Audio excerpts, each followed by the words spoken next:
কি রে, চলে যাবি? কোথায় চলে যাবি তুই? কলকাতা চলে যাবো। তুই আমাদের ছেড়ে থাকতে পারবি? হ্যাঁ, পারবো।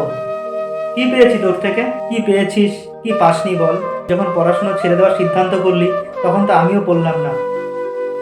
তুই ছোটবেলা বলতে পারবি? হ্যাঁ, পারবো।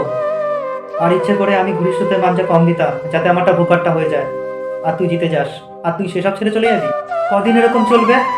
মা বলেছে নিজেরটা বুঝে নিতে। পাড়ায় বেরোলে লোকজন বলে, এই তো বাপের হোটেলে, বেশ চলে যাচ্ছে। কথাগুলো তীরের মতো বুকে এসে লাগে। ভাই, আমাদের তো সবকিছু চলে যাচ্ছে, আমাদের আর বেশি কিছু দরকার নেই, এ শুধুমাত্র বন্ধুত্ব ছাড়া।